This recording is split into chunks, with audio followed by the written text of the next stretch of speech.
Lumayo kayo sa harap namin, mga halimaw! Kampon kayo ng kadiliman! Isang pagkakamali ang sinundan nyo kami. Hindi namin kayo maaaring buhayin dahil nakita na ninyo ang totoo naming itsura. Kayo ang hindi namin bubuhayin! Akala niyo ba ay matatakot kami sa inyo? Ikaw ang pumatay sa ama ko, kaya papatayin din kita! Hindi ako ganun kadaling patayin. Lahat ng mga nakakakita sa aming mukha ay nilalapa namin na parang baboy.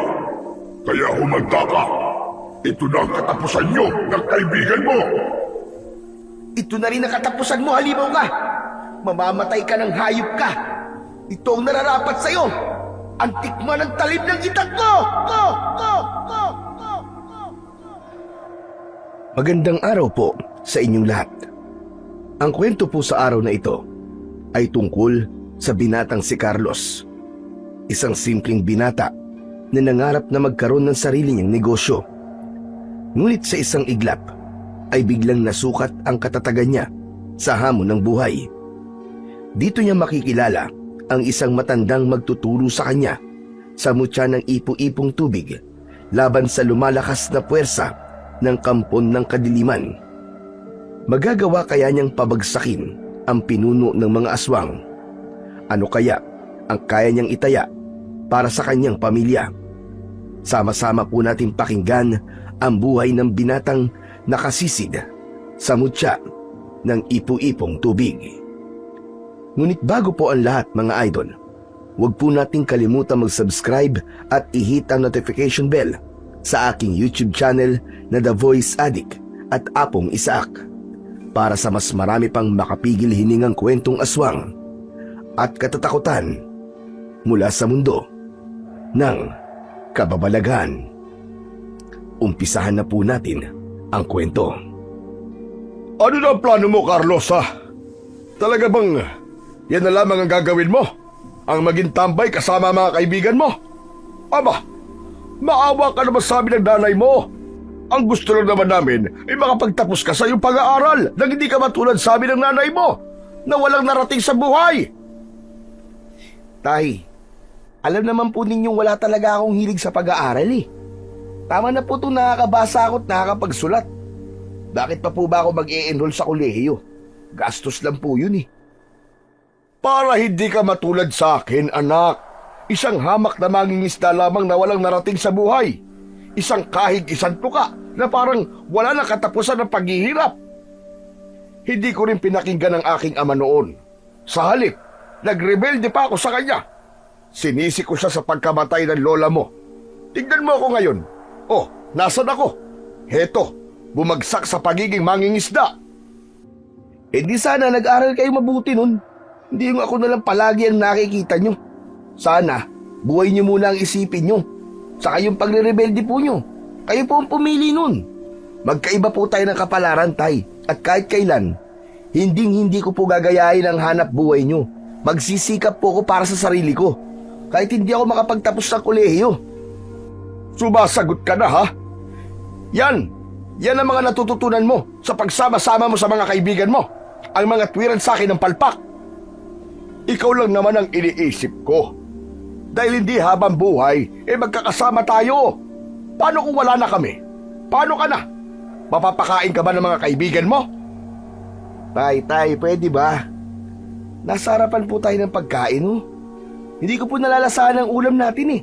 Dahil sinisermonan niyo ako eh. Isa pa, mabuti pong tao mga kaibigan ko. Sila lang alam po nakakaintindi sa akin eh. Kaya wag niyo na po silang pakialaman. Hindi niyo po ako mapipilit na gawin ang gusto niyo. Sarili ko naman po ito eh. Ako naman po ang mahihirapan eh. Ba't talagang wala ka ng galang sa akin, eh? Hindi ko na alam ang gagawin sa iyong bata ka. Kapag nagkapamilya ka na, malalaman mo rin kung bakit ako nagkakaganito sa'yo. At hanggang nasa poder kita, ako pa rin ang masusunod sa pamamahay na to. Kaya kung ayaw mong itakwil kita, magpatuloy ka sa pag-aaral mo. Dahil yun lang ang maipamamana namin sa'yo. Ligtik na buhay ito. Ikaw na umubos niyan. Nawalan na ako ng gala kumain. Teka tay, sandali lang po. Saan kayo pupunta? Saan pa? Di sa dagat. Kailangan ko manghuli ng isda para sa gamot ng nanay mo. Kung ikaw lang naman din ang aasahan ko wala. Mamamatay tayo sa gutom. Mahirap talaga magkaroon ng anak na batugan. Grabe naman po kayo sa batugan, tay. Mas matatanggap ko pa po kung sinabi niyo pong tamad Hindi masakit sa tenga. Hayaan niyo po. At kapag nakahanap na ako ng trabaho, babayaran ko po kayo sa lahat ng ginastos niyo sa akin. Saka, alam naman po ninyo kung ano ang gusto ko di ba? Ang makapagpatayo ng negosyo. Para wala akong amo at ako ang masusunod. At kapag nakaipon na ako, kayo rin naman po makikinabang sa lahat ng kikitain ko Negosyo. Kailan ka pa magkakaroon ng negosyo? Tambay ka nga. Hindi negosyo o trabaho ang gusto ko marinig dyan sa bibig mo, kundi ipagpatuloy mo ang pag-aaral mo. Hindi ka magiging negosyante kung wala kang pinag-aralan. Sana lang hindi mo pagsisiyan ang ginagawa mo sa buhay. Aalis na ako. Bantayan mo nanay mo. Kung kailan naman pong gabi na saka pa kayo aalis. Hindi na sinagot ni Mang Greg ang pagmamaktol ng may 18 taong gulang na si Carlos. Nakaupo siya sa harap ng lamesa habang nasa ibabaw ang inihaw na bangus at kanin. Nahabol na lamang niya ng tingin ang paglabas ng kanyang ama sa pintuan habang dala nito ang sagwan at itak. Ang 55 taong gulang na si Mang Greg ay matagal nang mangingisda sa baryo ng Palipay sa probinsya ng Negros Occidental. Kung hindi isda, ay hipon ang nahuhuli nito sa dagat. Kaya masasabi niyang hindi naman sila totoong naghihirap. Kaya lang, napipilitan ng kanyang ama na magtira lang ng pang-ulam dahil kailangan itong ibenta ang huling isda para naman sa gamot ng kanyang inang si Aling Susan.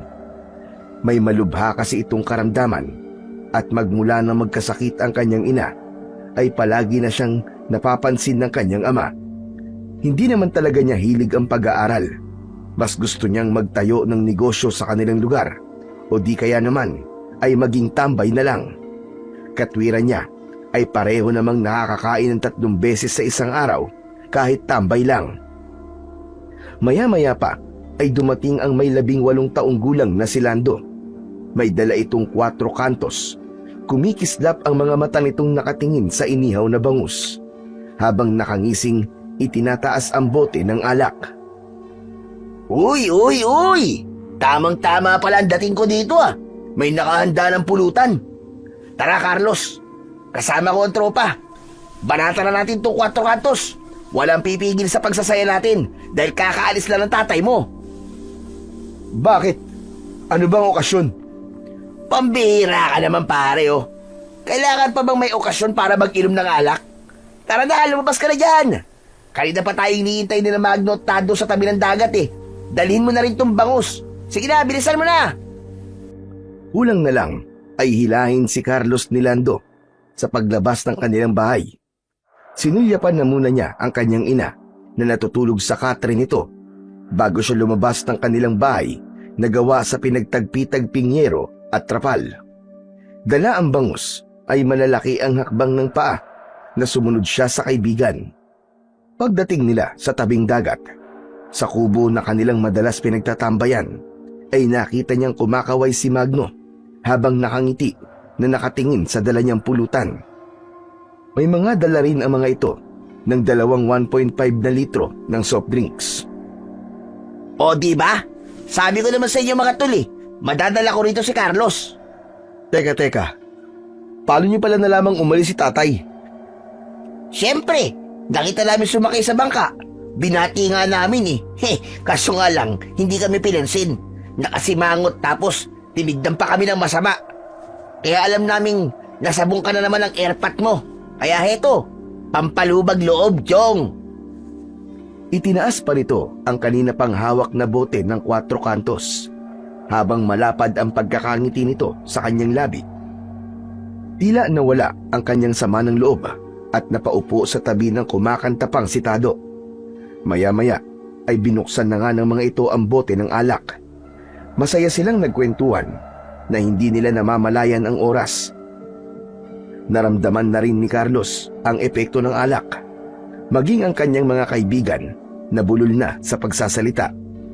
Si Lando ang unang nakatulog dahil nang aagaw na ito ng tagay. Habang tumatagal ay nakaramdam ng kaba sa dibdib si Carlos. Kasabay ang pagtingin niya sa dagat. 4:00 na yon ng madaling araw pero wala pa rin ang kanyang ama. Habang ang 3 naman niyang kasama ay tulog na nakasubsob sa lamesa. Nakatumba ang mga walang lamang boteng alak. Nakakaramdam naman siya ng hilo dahil sa tama ng alak. Kaya naman, napagpasyahan niyang tumayo na at iwan ang mga kasama. Naglakad siya pa uwi sa kanilang bahay habang nadatnan niya ang kanyang ina na nakaupo sa labas ng kanilang balkonahe. Iyakap nito ang payat nitong katawan at bakas sa muka ang pag-aalala. Aba, Nay, maaga pa. Bakit gising na po kayo? Napahawak si Aling Susan sa dibdib nito at sinabi ng kanyang ina na bigla raw itong kinabahan at gustong makita ang kanyang ama. Natatandaan na bigla rin siyang kinabahan kanina pero binaliwala niya yon dahil hindi naman masama ang panahon. Huwag po kayong mag-alala, Nay. Maya-maya lang po uuwi na rin po yung si tatay. Baka maraming huli po kaya hindi ka agad nakauwi. Umiling-iling si Aling Susan habang bakas sa muka ang takot. Nakatanaw pa rin ito sa dalampasigan. Ngayon lang daw nahuli ng dating ang kanyang ama. Dahil may huli man daw ito o sa wala, pagpatak ng 4:00 ng madaling araw ay umuuwi na kagad ito. Parang may ibig sabihin ng kanyang ina sa sinabi nito. Kaya naman, bigla rin siyang nakaramdam ng pag-aalala at napatingin na sa dagat. O sige po, Nay, para mawala po ang pag-aalala nyo. Kapag mamaya po at hindi pa po siya dumating, susundan ko na po siya sa laot. Kaya pumasok na po kayo sa loob ng kwarto nyo, Nay. Bawal po sa inyo malamigan eh. Hindi ipinapahalata ni Carlos ang kanyang pag-aalala para sa kanyang ama. Ayaw niyang mas lalong mag-isip ang kanyang ina. Inalalayan niya itong pumasok sa loob ng bahay. Saka inabutan niya ng maiinom na tubig. Ipinagluto niya na rin ito ng agahan. Saka naghanda ng sagwan at itak para sundan ang kanyang ama sa dagat. Nadatnan niya sa kubo na nagising na si Lando at wala na sina Tado at Magno. Nakaalis na ang mga ito. Gulat na napatingin si Lando sa hawak niyang sagwan, maging sa sukbit niyang itak habang nakakunot ang noo nito. O pre, saan ba pupunta? Susundan ko si tatay sa laot. Dapat kasi nakauwi na siya ngayon eh. Teka, gamit ba ng tatay mo ang bangka nyo? Hindi, Carlos. Linggo ngayon, di ba? Kaya araw nila ng pahinga. Bakit mo na itanong? Ayos, tama-tama. Hihiramin ko sana, Chong eh. Gamitin mo na. Ang mabuti pa kaya samahan na lang kita. Total wala naman akong ginagawa sa bahay Isa pa, ayaw ko malaman ng mga magulang ko na uminom na naman ako kagabi. O sige, para may makausap ako sa bangka abang nasa laot tayo. Nang magkasundo ang dalawa, ay sinamahan naman siya ni Lando sa pinagtalian ng bangkang demotor. Tamang-tama yun, kahit hindi na siya gumamit ng sagwan. Si Lando na rin ang nag-operate para patakbuhin ang sasakyan. Sakto naman na maliwanag na ang paligid at kita na nila ang dagat. Habang sakay ng bangka, ay pabilis ng pabilis ang kaba sa dibdib ni Carlos. Wala siyang matanaw sa gilid ng dagat, kahit man lang bangka ng kanyang ama. Ilang minuto pa ang lumipas, ay biglang nagsalita si Lando. Tumigil sila sa gitna ng laot at kinuha nito ang kapirasong tabla ng kahoy na nakalutang sa tubig. Pare, huwag kang mabibigla sa sasabihin ko. Pero sa palagay ko, may nangyari ng masama sa iyong ama. Lando, ayoko ng ganyang biro Ipinakita ni Lando ang hawak nitong kapirasong tabla at pamilyar sa kanya ang kulay ng pintura nito. Maging ang mga letrang nakasulat sa kahoy, siya ang may gawa nun. Nanginginig ang kanyang mga kamay na hinawakan ang iniabot sa kanya ni Lando na kapirasong tabla. Pre, kapirasong kahoy ng bangka ng iyong ama. Carlos, sa tingin ko, nasira ang kanyang bangka. Paano namang masisira yun? Wala namang bagyo o malakas na hangin kagabi ah. Saka baka nakaligtas si tatay. Marunong lumangoy yun eh. Sumasali pa nga yun sa mga patimpalak sa eskwelahan dati sa pabilisan ng paglangoy. Kaya imposibleng may nangyaring masama sa kanya. Hindi ang bilis sa langoy ang pinag-uusapan natin dito, Chong. Kundi ang disgrasyang sinapit ni Mang Greg. Ang mabuti pa, hanapin natin si Mang Greg at baka nagpapalutang-lutang na siya sa tubig at kailangan niya ng tulong natin. Tila gusto ng paliparin ni Carlos ang sinasakyan nilang bangka para mahanap ang bangka ng kanyang ama. Panay din ang linga niya sa paligid. Umaasa siyang makikita ang kanyang ama. Para nang binabayo ng maso ang kanyang dibdib dahil sa labis na pag-aalala. Maya-maya pa ay isa pang kapirasong tabla ang nakita ni Carlos na lumulutang sa tubig. Bumilis ang tibok ng kanyang puso habang naluluwa sa takot. Nanginginig ang kanyang labi at kamay sa pagdampot sa tablang nakalutang sa ibabaw ng tubig. Umagos ang masagana niyang luha sa kanyang pisngi nang makita ang bahid ng dugo sa tabla na hawak niya.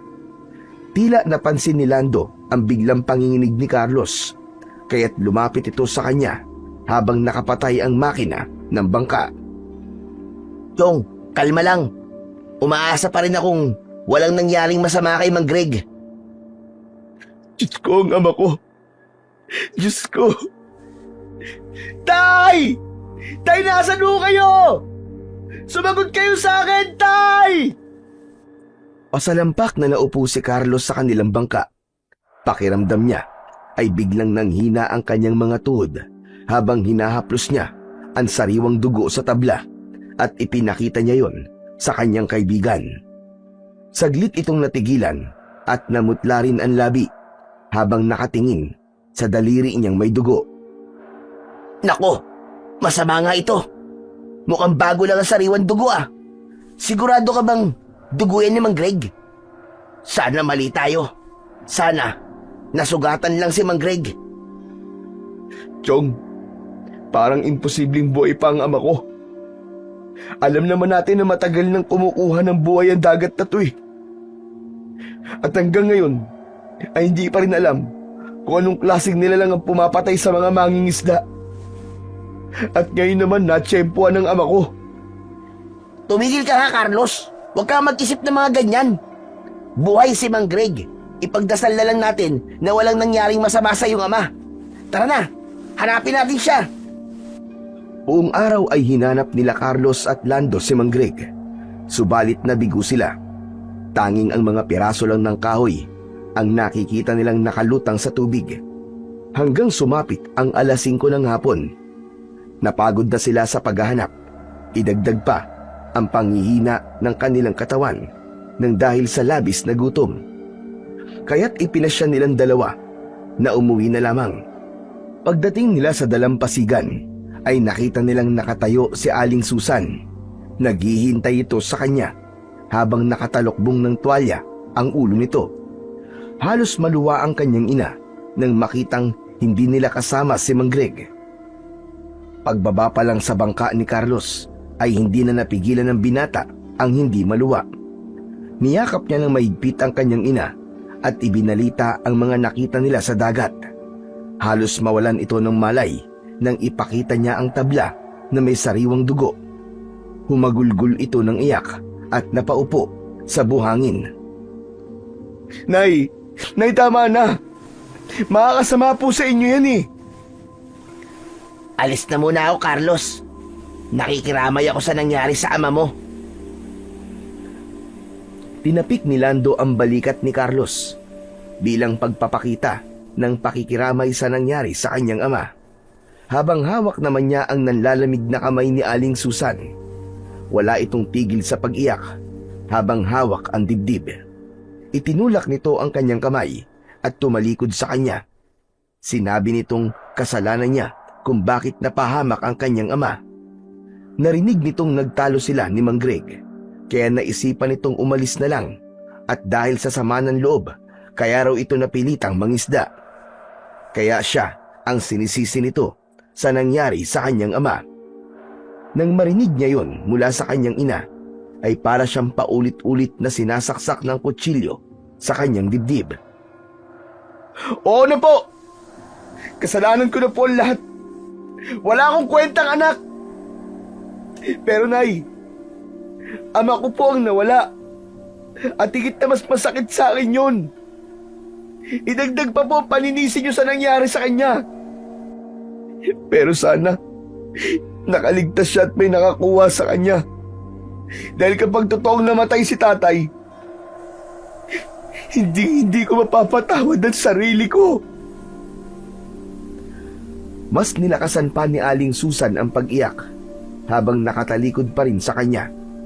Ramdam na ramdam niya ang galit ng kanyang ina para sa kanya. Talagang siya ang sinisisi nito sa pagkawala ni Mang Greg.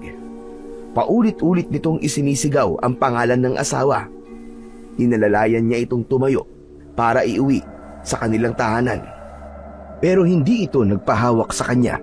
Sa halip, nauna itong maglakad papunta sa bahay nila. Sinundan na lamang niya ito habang pinagmamasdan ang pagtaas at pagbaba ng balikat nito. Nang makarating sila sa bahay, ay pumasok kagad si Aling Susan sa silid nito at tumiga sa katre patalikod sa kanya. Parang ayaw siya nitong makita. Nay, babalik po ako sa dalampasigan para hanapin muli si tatay. Baka po may nakakita kay tatay. Huwag na po kayo lumabas ng bahay at baka lalo po kayo magkasakit. Iniwan niya si Aling Susan habang panay pa rin ang pag-iyak nito. Halos patakbo siyang bumalik sa tabing dagat. Nang maramdaman ni Carlos ang buhangin sa kanyang talampakan, ay sakalang pumatak ang kanyang mga luha. Pinagsisihan niyang pinainit niya ang ulo ng kanyang ama, kaya napilitan itong umalis. Para nang sasabog ang kanyang dibdib dahil sa galit niya sa kanyang sarili. Nakakuyom ang kanyang kamao na nakatanaw sa laot. Bumalik ang kaibigan niyang si Lando, kasama sina Magno at Tado. Kasunod ng mga ito, ang kapwa mangingisda ni Mang Greg para hanapin ulit ang kanyang ama sa laot. Siya naman ay nagpaiwan sa tabing dagat dahil umaasa siyang may nakakuha sa kanyang ama at dito na lamang niya ito hihintayin. Nagpaiwan si Lando para samahan siya. Mas kailangan mo ngayon maging matatag, Chong. Mahahanap din nila ang tatay mo. Paano kung hindi, Lando? Hindi ko mapapatawad ang sarili ko kapag may nangyaring masama sa ama ko. Hindi mo kailangan sisihin ang sarili mo, Chong. Walang may gusto sa mga nangyari. Hindi pa nga natin alam kung ano ang totoong nangyari kay Mang Greg eh. Hanggat wala pa tayong nakikitang katawan, hindi natin masasabing patay na siya. Isang malalim na buntong hininga ang pinakawalan ni Carlos habang nakatingin lang sa dagat. Mabilis na lumipas ang 3 araw, pero ni anino ni Mang Greg ay wala nang umuwi sa kanilang tahanan. Palagi nang naglalasing si Carlos dahil hindi niya matanggap ang nangyari sa kanyang ama. Niwala siyang paglalamayang katawan para sana makahingi ng tawad dito. Si Aling Susan naman ay hindi na rin umiinom ng gamot. Palagi na itong nagkukulong sa kwarto at hindi siya kinakausap. Kaya isang gabi ay lumapit na siya rito. Humingi siya ng tawad sa kanyang ina. Mahaba ang ginawa niyang pagsasalita, pero ni isang tugon ay wala siyang narinig mula rito. Nanatili itong nakatalikod sa kanya ng higa. Katabi ang lumang gasera na nakapatong sa lamesa, malapit sa higaan nito. Nay, patawarin niyo po ako. Umaasa po akong babalik si tatay na hindi pa siya patay. Dahil sa ginawa ko, kaya po siya napahamak. Nay, kausapin niyo naman po ako. Ipinagluto ko po kayo ng paborito niyong ulam. Sige na, Nay, kumain na po kayo. Sabayan niyo po ako sa pagkain. Hindi sinagot ng kanyang ina ang mga sinasabi niya. Napatitig siya sa likod nito at bumubundol ang kaba sa kanyang dibdib nang mapansin na tila hindi na ito humihinga. Para siyang mababaliw na mabilis nitong nilapitan ang nanay niya at itinihaya ng higa. Dilat ang mga mata nitong hindi na humihinga. Para siyang nauupos na kandila sa labis na sama ng loob nang matuklasang patay na ang kanyang ina. Nay! Nay! Hindi ito totoo. Gumising kayo, Nay! Huwag niyo akong iiwan. Kasalanan ko lahat, Nay. Sisihin niyo po ako. Nay, hindi pa kayo patay. Diyos ko. Nay! Maigpit na yakap sa kanyang ina ang ginawa ni Carlos para siyang mababaliw sa mga nangyari sa kanya. Sa isang iglap, naulila siya sa kanyang mga magulang na hindi man lang niya naiparamdam sa mga ito kung gaano niya ito kamahal. Paulit-ulit siyang sumigaw habang humahagulgol sa pag-iyak. Dala ng matindi niyang galit, tumayo siya at pinagsususuntok ang dingding ng kanilang bahay habang sumusulyap sa kaawa-awa niyang ina. Bakit po, Nay? Bakit hindi po kayo lumaban? Diyos ko, ano bang kasalanan ko at pinaparusahan niyo ako ng ganito? Nilapitan niyang muli ang kanyang ina at nanginginig ang kamay na ipinikit niya ang mga mata ni Aling Susan. Saka binalot ng kumot ang katawan nito at muling umiyak habang yakap ang matigas na nitong katawan. Naririnig niya ang yabag ng mga paa ni Lando at naabutan siyang umiiyak habang yakap pa rin si Aling Susan. Pre, ano nangyari? Patay na si Nanay, pre. Iniwan na niya ako. Paano na ako? Wala na akong mga magulang. Diyos ko, ano nangyari? Ba't nagkaganyan lang yung ina? Hindi ko siya naalagaan, Lando. Kasalanan ko lahat. Masama akong anak. Ako ang pumatay sa mga magulang ko. Carlos, ano ba? Huwag mo sabihin yan. Walang may kasalanan sa mga nangyari sa iyong mga magulang. Ang kailangan mo ngayon ay magpakatatag. Huwag kang panghinaan ng loob. Halos mabingi si Carlos sa sarili niyang boses habang sumisigaw at humahagulgol ng iyak. Naramdaman niya ang paglapat ng kamay ni Lando sa kanyang balikat, maging ang mga bagong dating na Sinatado at Magno na nakikiramay sa nangyari sa kanyang ama at ina. Ang taong bayan at kapwa mangingisda ng kanyang ama ang nagtulong-tulong para mabigyan ng maayos na burol ang kanyang ina. Hanggang sa mailibing ito, hindi siya iniwan ng kanyang mga kaibigan, lalong-lalo na si Lando, na hindi umalis sa kanyang tabi. 2 araw ang lumipas mula nang mailibing ang kanyang ina, ay nanatili na lamang si Carlos sa kubo na madalas nilang pagtambayan ng kanilang mga kaibigan. Hawak niya ang bote ng alak at tinutunggayon habang nakatingin sa dagat. Masaganang luha ang umagos sa humpak niyang pisngi, habang ang kanyang mga mata ay nangingitim na rin ang paligid. Wala siyang maayos na tulog. Wala ring gana sa pagkain. Parang hindi niya nalalasahan ang pagkain. Araw-araw siyang umiinom gamit ang pera na natira sa abuloy ng kanyang ina. Gusto na rin niyang mamatay. Ayaw niya nang umuwi sa kanilang bahay dahil naaalala lamang niya ang naging kasalanan niya sa kanyang mga magulang. Maya-maya pa ay naramdaman niya na parang may nakatingin sa kanya. Nahagip ng kanyang mga mata ang matandang nakatayo sa gilid ng puno ng nyog. Pero nagtago ito nang dumating ang kanyang kaibigang si Lando. Wala itong imik na naghahanda ng pagkain sa ibabaw ng lamesa. O Chong, kumain ka na. Huwag mong parusahan ang sarili mo, pambihira ka naman oh. Mas malulungkot lamang ang mga magulang mo niyan dahil sa pinaggagawa mo Iwan mo na ako, Chong. Hindi ako kakain. Sige na. Umalis ka na. Sira na ba ang ulo mo? Nandito ako para tulungan ka, kaya tulungan mo rin ang sarili mo. Paano kung may pumatay talaga sa iyong ama? Hindi mabibigyan ng hustisya ang pagkawala niya kung susuko ka na lang bigla.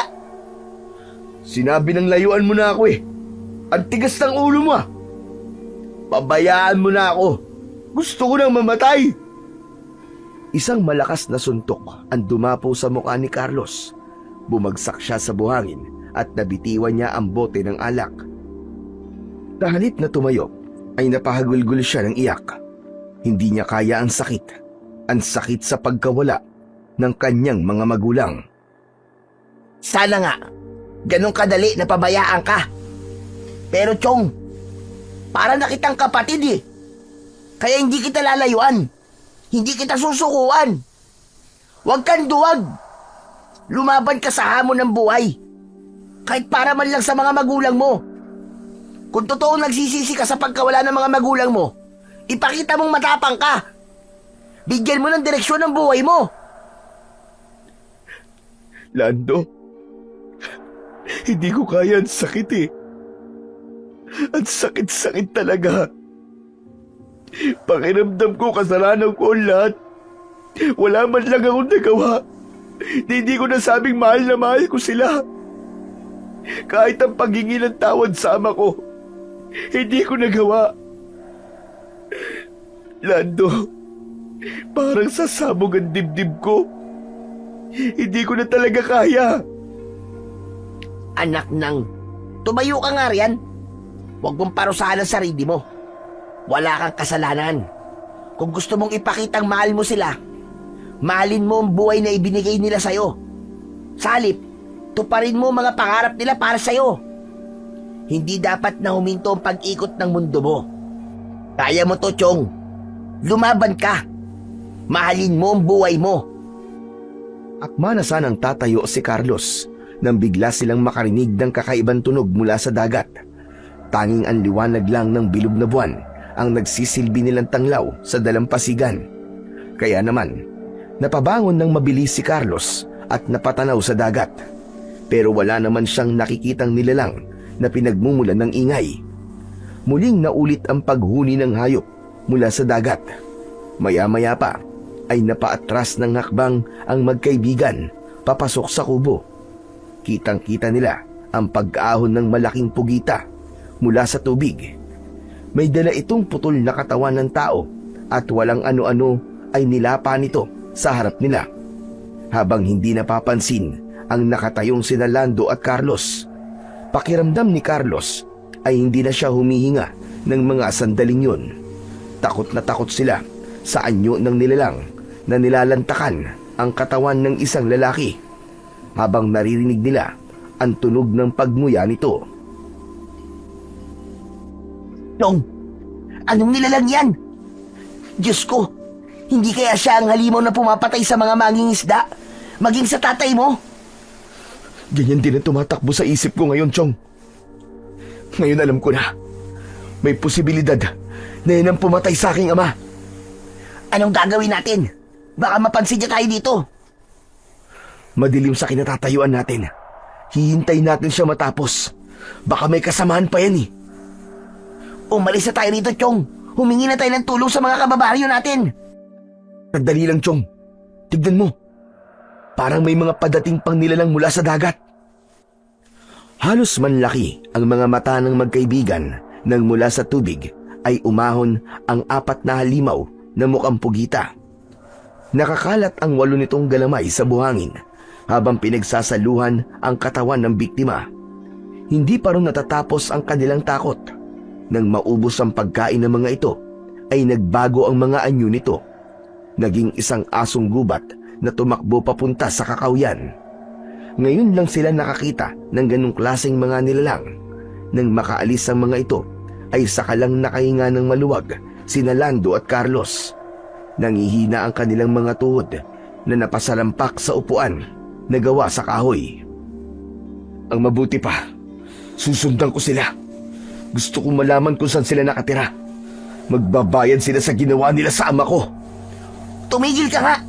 Hindi ba sapat sa'yo mga nakita natin kung gaano sila kapanganib? Hindi sila mga ordinaryong nilalang. Diyos ko, ngayon lang talaga ako nakakita ng pugita na may kakayahang mag-anyong asong gubat. Baka nga, Isa sila sa mga tao na nakakahalubilo natin nang hindi natin namamalayan. Susundan ko sila, Lando.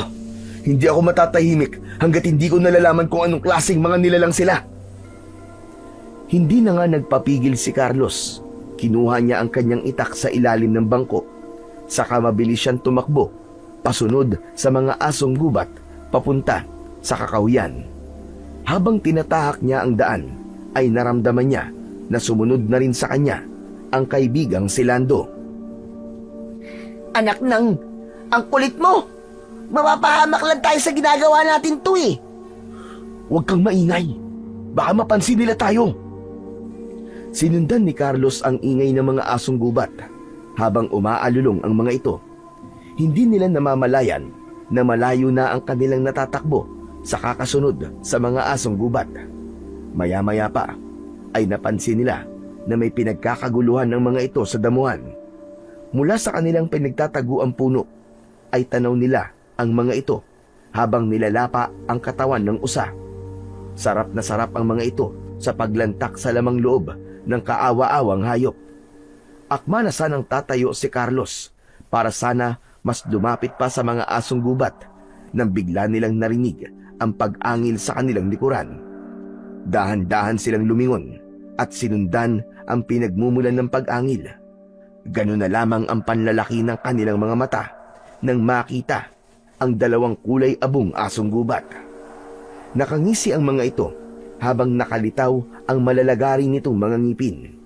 Tumutulo ang malalapot nitong laway habang ang mga mata ay parang nagbabagang apoy. Biglang tumayo ang asong gubat at nagsapugita ito. Pinaluputan ng galamay nito ang bewang ni Lando sa kapakaladkad na hinila ito sa lupa. Ah! Carlos! Carlos, tulungan mo ako! Huwag ka matakot, Chong! Ililigtas kita!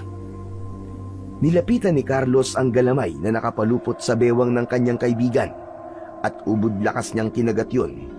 Humuni ang pugita dahil sa sakit at nabitiwan nito si Lando. Bumagsak ang kanyang kaibigan sa lupa. Kasabay ng paglingon sa gawi nila ng mga asong gubat na lumalapa sa usa. Biglang naramdaman ni Carlos ang maigpit na pagpulupot ng isang galamay ng isa pang pugita sa kanyang bewang. Katulad ng ginawa niya kanina, kinagat niya ito hanggang sa mabitiwan siya. Malangsa at mapait ang laman nito at nalalasak pa rin niya yun kahit nakawala na siya sa galamay ng halimaw. Takbo na pare! Takbo! Doon, Lando! Doon tayo magtago! Sa malagong halaman na yun! Itinuro ni Carlos ang halaman sa likod ng dalawang magkatabing puno. Doon sila nagtago habang nakasilip sa siwang ng malalapad na dahon. Kitang-kita nila na muling nagsaasong gubat ang mga ito habang inaamoy-amoy ang mga damo hanggang sa huminto ang mga ito sa tapat nila. Ganun na lamang ang kanilang gulat nang bigla silang luksuin ng mga ito. Nakagat sa binti si Carlos. Si Lando naman ay sa braso. Kaya sa pagbulwak ng kanilang mga dugo mula sa kanilang mga sugat ay mas lalong nagkagulo ang mga ito. Nag-aagawan sa kanilang dalawa. Lumakas din ang sigaw ni Carlos dahil sa sakit. Tulong! Tulungan niyo kami! Aray! Ang sakit! Layuan mo kami! Halimaw ka! Binunot ni Carlos ang kanyang itak at pinagtataga ang mga ito sa ulo.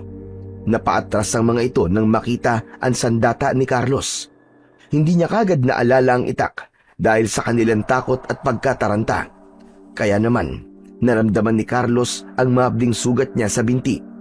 Kitang-kita niya ang umaagos na dugo sa kanyang paa, maging ang dugo sa braso ng kaibigan. Paika-ika siyang lumapit sa mga umaangil na asong gubat. Kaya lang, mas lalong nagwala ang mga ito habang nakatingin sa dugo niya sa binti. Lumayo kayo sa harapan namin! Mga halimaw! Kampun kayo ng kadiliman! Isang pagkakamali at sinundan nyo kami. Hindi namin kayo maaaring buhayin dahil nakita na ninyo ang totoo naming itsura. Kayo ang hindi namin bubuhayin! Akala niyo ba matatakot kami sa inyo? Ikaw ang pumatay sa ama ko, kaya papatayin din kita! Hindi ako ganun kadaling patayin. Lahat ng mga nakakakita sa aming mukha ay nilalapan namin na parang baboy. Kaya humanda ka. Ito na ang katapusan nyo ng kaibigan mo. Ito na rin ang katapusan mo, halimaw ka! Mamatay ka ng hayop ka! Ito ang nararapat sa'yo! Ang tikman ng talim ng itak ko! Sinugod ni Carlos ang mga nakatayong asong gubat, subalit mas mabilis ang mga ito na naiiwasan ang bawat pagtaga niya. Si Lando naman ay kumuha na rin ng kahoy sa lupa at wala itong tigil sa pagpalo sa mga asong gubat. Kaya naman, sabay-sabay ang mga kalaban sa pagpapalit ng anyo. Naging isang pugita ang mga ito, habang ang mga galamay ay patuloy na inaabot ang katawan ng magkaibigan. Lumaban si Carlos, pinagtataga niya ang mga galamay ng mga ito. Ang pinuno naman na nakausap nila ay napapaatras habang patuloy sa paghahanap ng pagkakataon kung paano silang mapapatay. Kaya hindi nila napansin ang biglang pagdating ng isang matandang lalaki na kuba. Tila natakot ang mga ito sa matanda nang tamaan ng tungkod nito ang ulo ng pinuno. Bumagsak ito sa lupa at muling nagsaasong gubat. Kumaripas ng takbo ang mga kasamahan nito habang ang pinuno ay naiwan at nagbanta sa kanila. Hindi pa ito ang huli nating pagkikita. Lalong-lalo ka na tanda. Palagi mo nalang pinakikialaman ang ginagawa ko. Kaya sa susunod nating pagkikita, sisiguraduhin ko na mapapatay na kita. Lalong-lalo na ang dalawang pakialamero na yan. Pagkasabi nun ay sumunod na ito sa mga alagad at naglaho sa madilim na bahagi ng kakahuyan. Saka lang naramdaman ni Carlos ang panghihina ng kanyang tuhod dahil sa sugat sa kanyang binti. Naramdaman niya ang pag-alalay sa kanyang tigkabilaang braso ng matanda at ni Lando bago kinuha ng matanda ang hawak niyang itak. Tumama kayo sa bahay ko. Kailangan magamot kagad ang mga sugat nyo. Baka biglang bumalik ang mga aswang na agwasyo. Masakit na masakit pa rin po ang binti ko. Parang bigla ko pong hindi mayakbang sa lupa. Tiisin mo lang ng konti. Sa palagay ko, ay dahil sa laso ng laway ng asong kumagat sa'yo, kaya naninigas ang binti mo. Lolo, malayo po ba ang bahay nyo?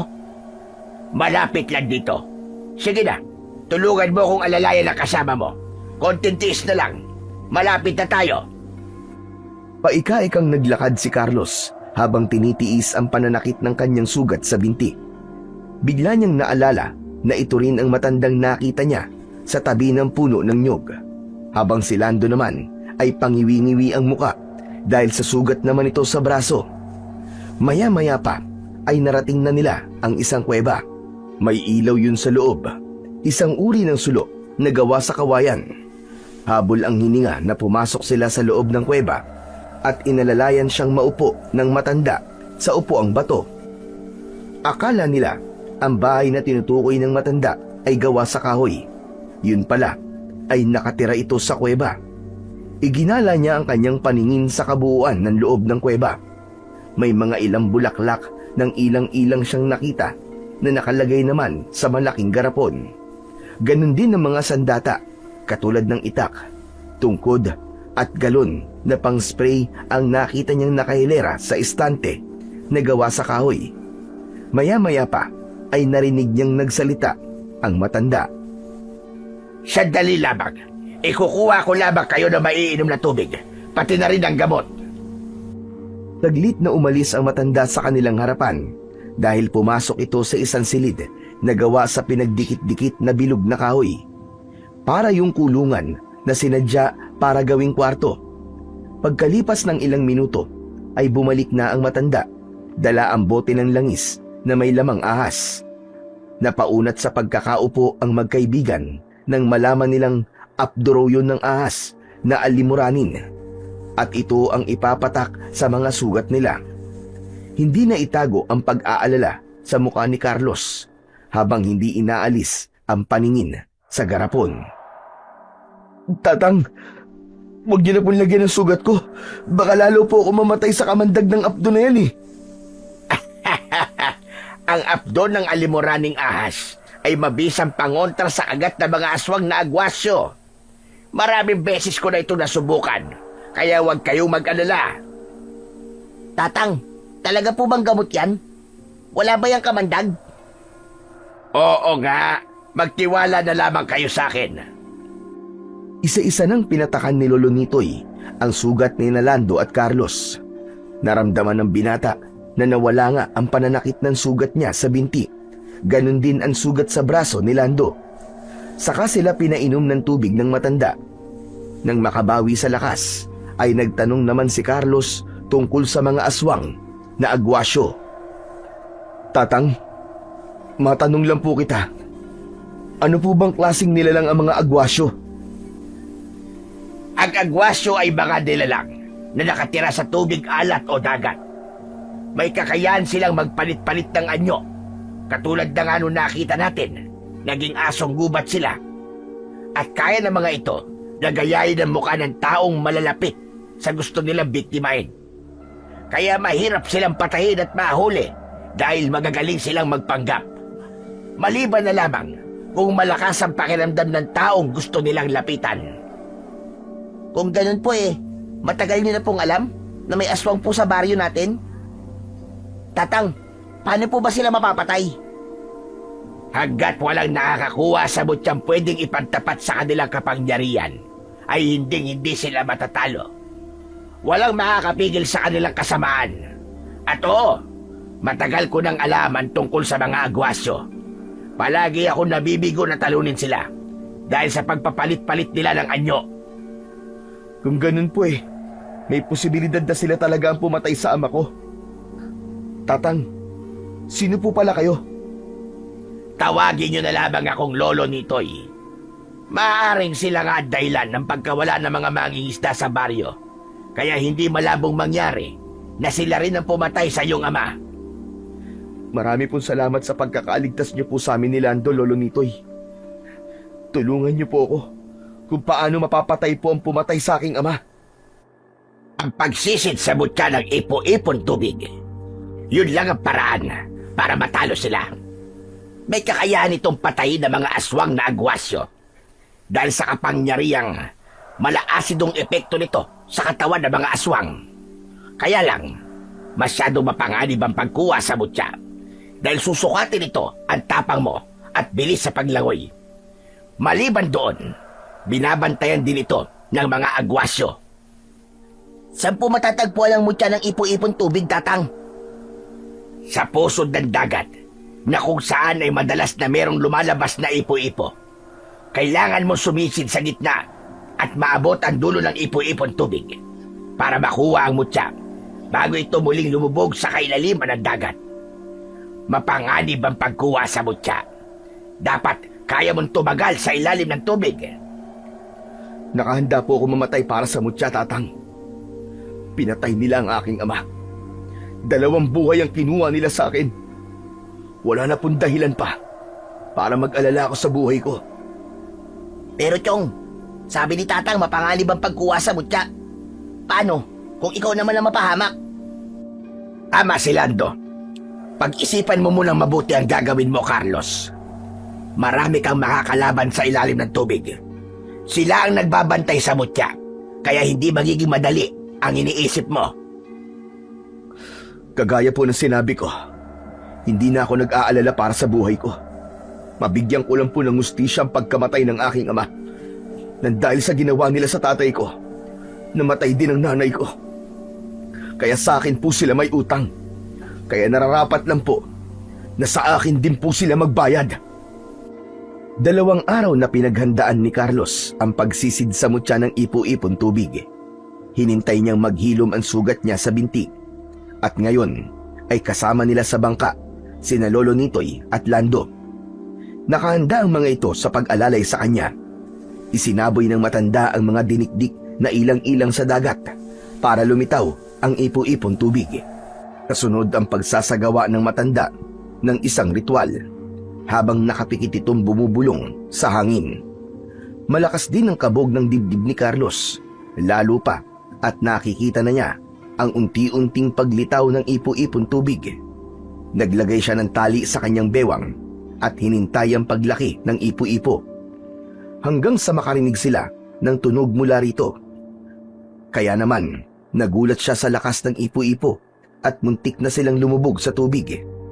Biglang nakaramdam ng takot si Carlos dahil hindi niya inaasahan na ganun katindi ang pagsubok na pagdadaanan niya. Huminga siya ng malalim bago tumalon sa gitna ng ipo-ipo. Halos mahilo siya nang kasama siya sa pag-ikot sa tubig. Pinilit niyang sumisid sa ilalim habang patuloy siyang nadadala ng malalakas na pag-ikot ng tubig. Nakita niya ang isang kulay puting bato sa gitna ng ipo-ipo. Kumikislap yun na parang kristal. Ubod lakas niyang ikinampay ang kanyang mga paa at kamay sa paglangoy. Saktong paghawak niya sa mutya ay muntik pa siyang kapusin ng hininga. Pabilis ng pabilis ang pag-ikot ng ipo-ipon tubig. Kasama siya at imbis palutang sa ibabaw ay parang mas lalo pa siyang inilulubog sa ilalim. Nilabanan niya ang malakas na puwersa ng tubig, kaya lang may biglang humawak sa kanyang paa. Kaya't nadala siya hanggang sa ilalim. Nakainom na rin siya ng tubig. At dahil sa takot, sinipa niya ang nilalang na nakahawak sa kanyang paa at ubod lakas na lumangoy papunta sa ibabaw. Lumiwanag ang bato sa kanyang mga kamay at bigla siyang dinala nito pataas, kasama ang nilalang na hindi bumibitaw sa kanyang paa. Lando! Ihagis mo ang itak! Bilis! Maging ang kanyang kaibigan ay nagulat din nang makita si Carlos na lumulutang sa hangin habang nakasabit ang nilalang sa kanyang paa. Isang maliit na pugita na pilit inaagaw ang hawak niyang mutya. Pagkahagis ni Lando sa itak, nasambot yun ni Carlos, sabay taga sa galamay ng agwasyo. Bumagsak ito sa tubig, kasunod ang naputol nitong galamay at nagulat siya nang bigla itong nasunog. Kahit nasa ibabaw ito ng tubig.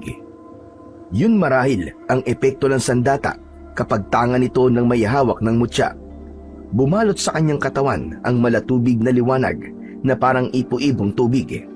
Naramdaman niya ang paglapat ng kanyang mga paa sa bangka at hindi makapaniwala sa taglay niyang kapangyarihan. Nagawa ko! Nagawa ko, Lolo Nitoy! Hindi ko po akalain na magagawa kong makuha ang mutya.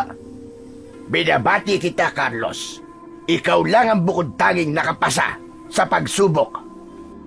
Tara na, kailangan na natin umalis dito bago pa umahon ng kasamaang napatay mong pugita. Habang umaandar ang bangka, ay pinagmamasdan naman ni Carlos ang itsura ng bato. Malapad yun na hugis perlas. Dinala niya ang mutya sa kanyang dibdib bago ibinalot sa kanyang damit at tinalian ng lubid. Mabilis ang takbo ng kanilang bangka at mula sa unahan ng kanilang sinasakyan ay humarang ang isang malaking pugita. Kinalog ng galamay nito ang bangka nila na parang gusto nitong ilubog sa tubig. Si Lolo Nitoy naman ay napakapit at nagbitaw ng orasyon at kitang-kita niya ang pagpasok ng kulay puting usok sa kanyang mutya. Kasunod ang pagkakaroon ng tubig sa palad ni Carlos at yun mismo ang ginamit niya panlaban sa pugita.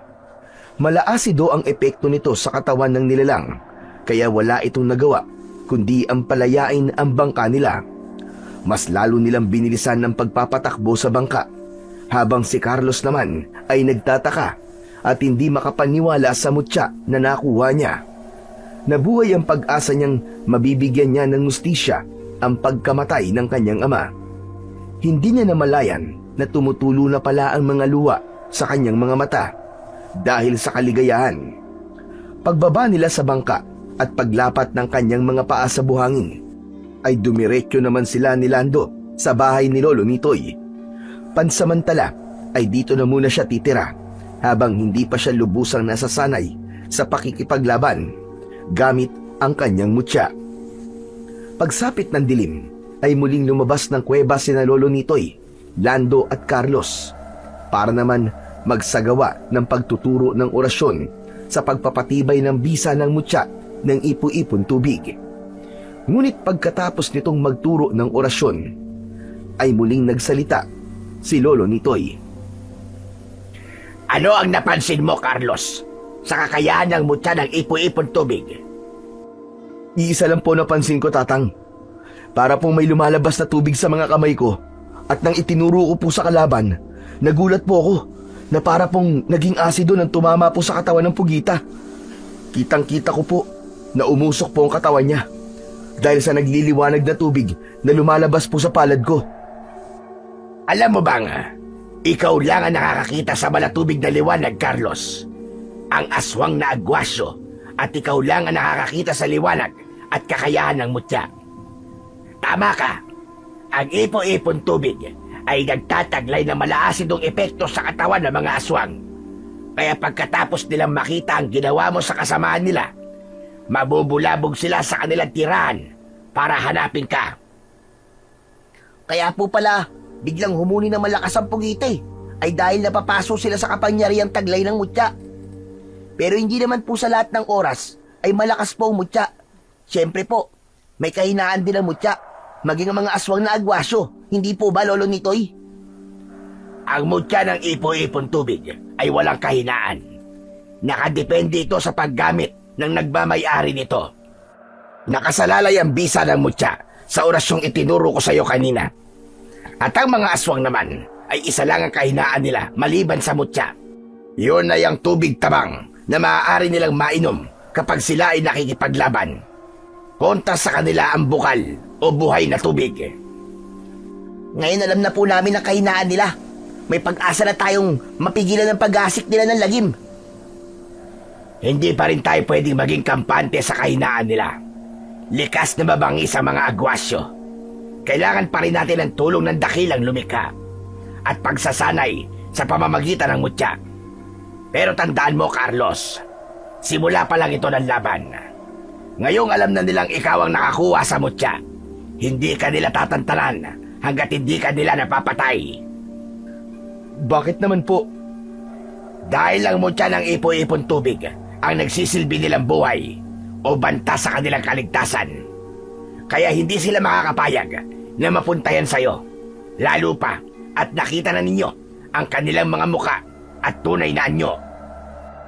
Pagkatapos ng kanilang pag-uusap ng gabing yun, ay umalis na rin si Lando para umuwi sa bahay nito.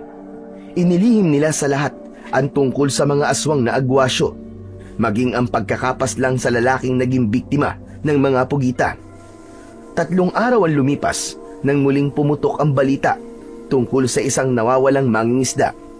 Kaya naman, maigpit nang ipinatupad ng kapitan ang malawakang pagroronda at karpyo sa buong baryo. Ito ay para maiwasan ang mas dumarami pang mga nawawalang tao. Maigpit na rin na pinababantayan ang dagat at wala nang sino man ang pinapayagang pumalaot sa dagat para mangisda, lalong-lalo na kung gabi. Lagi nang merong mga tanod na nakabantay sa dalampasigan at yun ang malaking pagkakamali na nagawa ng mga kawani ng barangay. Dahil sa walang pumapalaot sa dagat, walang naging pagkain ang mga aswang na agwasyo. Kaya naman, umahon ang mga ito sa tubig at nambiktima sa mga karatig baryo upang hindi mahalata ang mga ito. Kaya't isang araw, habang nag-iinuman ang magkakaibigan sa kubo, ay hindi nila napansin na oras na ng karpyo. Nahuli sila ng mga tanod at pinagalitan. Pero ang hindi alam ng mga ito, kasama sa plano ng magkakaibigan ang abangan ang paglitaw ng mga nilalang na nakatira sa dagat.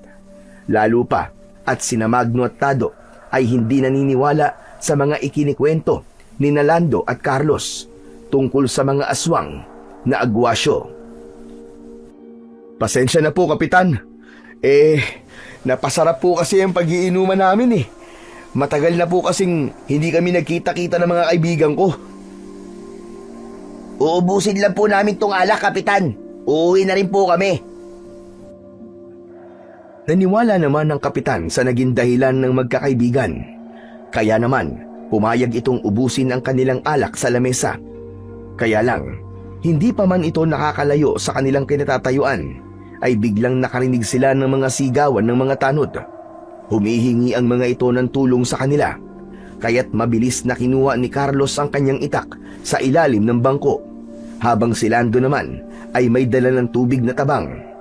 Ang dalawa naman na sina Tado at Magno ay hindi na malaman ang gagawin, Dumampot ang mga ito ng bote ng alak na magagamit nito sa pakikipaglaban sa mga aswang. Patakbo silang lumapit sa pinagmumulan ng ingay at nagulat sila sa kanilang nadatnan. Tumambad sa kanila ang mga nakahandusay sa buhangin na putol na ang katawan, habang ang iba namang mga tanod ay gumagapang palayo sa mga nilalang. Habang sugatan ang katawan, sina Tado at Magno ang nagligtas sa mga sugatan na tanod, habang si Lando ay panay ang saboy ng tubig sa mga pugita na abala pa rin sa paglantak sa mga katawan ng biktima. Tila ginutom ang mga ito na parang sabik na sabik kumain ng karne ng tao. Lando! Tulungan mo si Kapitan! Ako nang bahala sa dalawang pugita na to! Nagpaserko-serko sa ere si Carlos para maiwasan ang mga galamay ng pugita na pilit na inaabot ang kanyang katawan. Bawat talunan niyang galamay ay tinataga niya yon ng itak hanggang sa maputol. Paraan niya yon para hindi makapagpalit ng anyo ang aswang. Inipon niya ang lahat ng kanyang lakas sa dalawang palad hanggang sa lumabas ang hindi nakikitang tubig sa kanyang kamay. Sa kanya itinulak sa hangin ang malaipo-ipong tubig, papalapit sa katawan ng pugita. Tumama yon sa mukha ng agwasyo at nasunog ang mukha nito hanggang sa matunaw na parang kandila. Habang ang isa pa ritong kasama ay biglang nagpalit ng anyo bilang isang kulay itim na asong gubat. Kaagad itong umatake ng kagat sa kanya. Bumaon ang pangil nito sa kanyang braso. Naramdaman niya ang hapdi sa unti-unting pagbaon ng pangil nito sa kanyang laman, kaya't nataga niya ito ng itak sa batok. Kasunod ang pagsuntok niya sa leeg ng asong gubat. Bumagsak ito ng pasadsad sa buhangin habang nagkikikisay ang katawan. Saka naman tumalon siya ng mataas at sakto ang pagbagsak niya sa kinaroroonan ng asong gubat. Itinarak niya ang talim sa mismong dibdib nito, kasabay ng pagliwanag ng kanyang sandata. Unti-unti itong natunaw hanggang sa maging isang malapot na tubig na umuusok. Nagulat at namangha si Kapitan sa nakitang husay sa pakikipaglaban ni Carlos sa mga halimaw. Grabe! Ang astig ng ginawa mo, Carlos! Hindi mo man lang pinaporma ang mga halimaw na yun. Kaya lang, nakita na ng ibang tanod at ni Kapitan ang ginawa mo. Hindi magtatagal ay kakalat na ang balita tungkol sa'yo. Hayaan mo na. Ang mahalaga, hindi nila malalaman ang tungkol sa mutya ng ipo-ipon tubig. Tinulyapan ni Carlos ang mga nakahandusay na katawan ng mga biktima. Nalungkot siya dahil alam niya ang sakit kung paanong mawalan ng mahal sa buhay. Lalo pa at wala pa sa kalahatian ang napapatay niya kumpara sa totoong dami ng mga kalaban niya. Sa kabila ng kasikatan ni Carlos sa naging pagtulong niya sa mga tanod na nakaligtas, marami pa rin ang nagalit sa kanya dahil sa mga naulilang kaanak ng mga napatay ng halimaw. Hindi niya matanggap na sa kabila ng kabutihang ipinakita niya sa mga ito, ay may nasasabi pa rin ang mga tao sa kanya. Kaya si Lando, na kanyang kaibigan, ay todo ang pagpapaliwanag sa kanya na hindi niya kasalanan ang lahat. Naalala niya ang panahon na mag-isa niyang hinarap ang sakit ng pagkawala ng mga magulang, habang mag-isa niyang sinisisi ang kanyang sarili. Ano ka ba naman, Chong? Huwag mong sisihin ang sarili mo sa mga nangyayari. Hindi mo kasalanan yun. Gano'n naman talaga ang tao eh. May masasabi pa rin sila kahit nakagawa ka na ng kabutihan. Sala sa init, sala sa lamig nga. Ang mahalaga ay may mga buhay kang nailigtas. Nalaman din nila na matagal nang may nakatirang halimaw sa ilalim ng dagat. Sapat na yon para mas lalo silang mag-ingat. Salamat, Chong. Hindi mo ako iniwan, pati ng iba nating mga kaibigan. Kaya nga magkaibigan, di ba? Nagdadamayan at walang iwanan. Tropa tayo eh. Pagkatapos nilang mag-usap, ay kinailangan na nilang maghiwalay na magkaibigan. Si Lando ay umuwi na sa bahay nito at si Carlos naman ay umuwi na sa bahay nila na ilang araw niya nang hindi nabibisita magmula nang lumipat siya sa poder ni Lolo Nitoy. Mula sa malayo ay tinanaw ni Carlos ang nakabukas na pintuan ng kanilang bahay. Muling sumariwa ang araw na huli niyang nakausap ang kanyang ama, dahan-dahan siyang pumasok sa loob. Hindi pala malalaman ang halaga ng mga magulang hanggang hindi sila nawawala. Hanggang ngayon, Tay, Nay, hindi ko pa rin matanggap na wala na kayo. Patawarin niyo po ako sa mga nagawa ko. Hindi ko po alam kung saan ako magsisimula. Hinawakan ni Carlos ang lumang lamesa. Naalala niya ang huling hapunan na nakasama niya ang kanyang ama. Kasunod ang paglapit niya sa higaan ng kanyang ina. Parang pinipiga ang kanyang dibdib sa labis na pangungulila sa kanyang mga magulang. Hanggang sa hindi na namalayan ni Carlos na tumutulo na pala ang kanyang luha sa kanyang mga mata. Dahil pagod ay hindi namalayan ni Carlos na nakatulog na pala siya sa lamesa habang nakayup-yup ang muka sa kanyang dalawang braso. Mahinang yugyug sa kanyang balikat ang nagpagising sa kanya. Kasunod ang boses ni Lolo Nitoy. May hawak itong tungkod na parang nanggaling ito sa malayong paglalakad. Butil-butil ang pawis nito sa noo at habol din ang hininga. Abay, naririto ka lang palang bata ka. Kanina pa kitang hinahanap. Hindi mo ba alam ang nangyari sa mga kaibigan mong sina Magno at Tado? Nasa ospital sila. Inatake sila ng mga aswang kagabi habang papunta sila sa bahay ko. Hindi pa rin alam ni Lando to. Dito ka na pala nakatulog. Talaga po? Pero wala naman po sinasabi sa akin ng mga tanod tungkol sa kanila. Diyos ko, kasalanan ko po to, Lolo Nitoy. Kailangan ko na po yatang tugisin ang mga aswang na yon. Nagsisimula na nilang sakta ng mga kaibigan mo at ang mga taong malalapit sa'yo. Isa lang ang ibig sabihin nun. Kilala ka ng pinuno nila at lihim ka ng pinag-aaralan kung paano kanila pababagsakin. Huwag mong kalilimutan na may kakayahan silang mag-anyong tao para lang makihalubilo sa mga taga rito. Lolo Nitoy, paano ko po malalaman ang kanilang presensya kung sakali pong nasa anyo sila bilang tao? Mahirap silang maramdaman, Carlos, dahil nag-aanyo silang tao para makapagtago sa mga kalaban nila. Mauhuli mo lang sila sa sarili nilang bibig at kung paiiralin mo ang talas ng iyong pakinamdam. Tara, sumama ka sa akin. Maghihintay tayo sa pagdating ng mga aswang sa dalampasigan. Pagkakataon mo na ito para mabigyan ng katarungan ang nangyari sa iyong ama. Meron na akong patibong sa kanila. Hihintayin na lang nating dumilim ang paligid dahil sa gabi lang naman sila umaatake. Tatang, bakit niyo po ba ito ginagawa?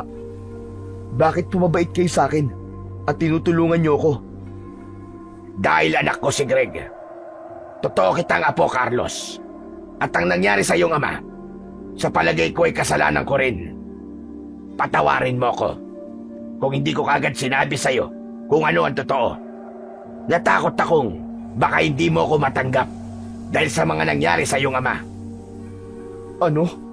Totoo po bang sinasabi niyo, Lolo?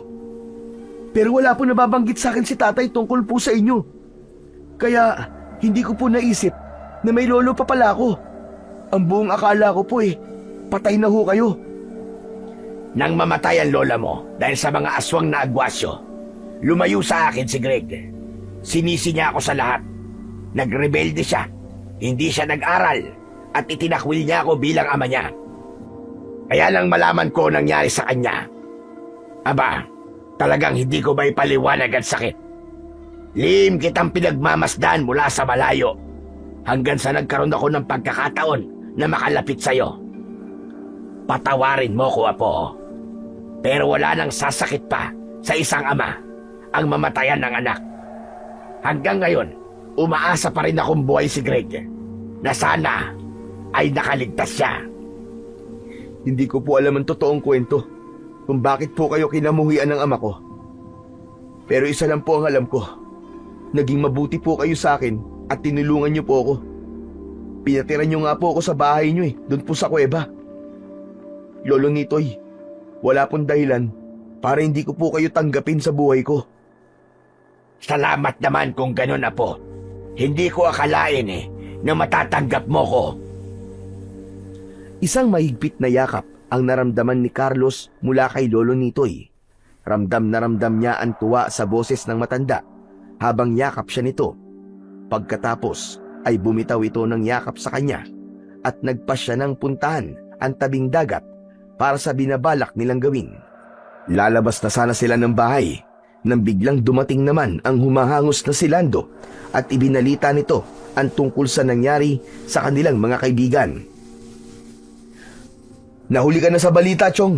Alam ko na nangyari sa kanila. Nasabi na sa akin ni Lolo Nitoy. Kasama na sina Magno at Tado sa mga taong bibigyan ko ng katarungan. Panahon na para pabagsakin ko ang mga aswang. Sasama ako sa'yo, Carlos. Walang iwanan. Laban ng isa. Laban natin magkakaibigan. Nang magkasundo ang dalawa, ay muling ibinigay ni Lolo Nitoy ang galon na may pang-spray kay Lando. Naglalaman yun ng tubig tabang na magagamit nito laban sa mga aswang. Habang si Carlos naman ay ang sarili niyang itak ang kanyang gagamitin. Pagkatapos ay nagpasya na silang maglakad papunta sa dalampasigan. Naglagay sila ng patay na usa na nahuli ni Lolo Nitoy bago ito nakipag-usap kay Carlos. Isang patibong yun para mapalabas ang mga agwasyo. Ilang oras din silang nagtago sa likod ng malalaking bato. Hinintay nilang dumilim ang paligid hanggang sa napansin na nila na umahon ang isang maliit na pugita. Matagal nitong inaamoy-amoy ang katawan ng usa habang lumilinga-linga sa paligid. Pinagmamasdan nila ang kilos ng nilalang sa kanilang harapan. Hintayin mo lang ang hudyat ko, Carlos, bago tayo sumugod. Baka nasa paligid lang mga kalaban at nakikiramdam din sa paligid. Ang mabuti pa po kaya ay iikutan ko sila sa kabilang batuan para mahuli natin sila at sabay-sabay na atakihin. Magandang naisip mong plano, Chong, para mabulabog natin sila. Tsak nahihintay ng pugitang yan ng mga kasamahan niya para pagsaluan ng putahing nakahain sa harap nila. At wala silang kaalam-alam na may inilagay akong lason sa pagkain na yan. Bala kong pag-aralan ang uri nila. Nang sa susunod, alam ko na kung paano silang mapapatay. Hindi nga nagtagal ay isa-isang umahon sa tubig ang mga aswang na agwasyo. Ang iba ay nag-anyong asong gubat habang nakapalibot sa pugitang unang nakakita sa pain nila. Hinintay lang nilang kainin ng usa at hindi nga nagtagal. Halos pagtulungan ng mga ito ang usa na nakalatag sa buhangin.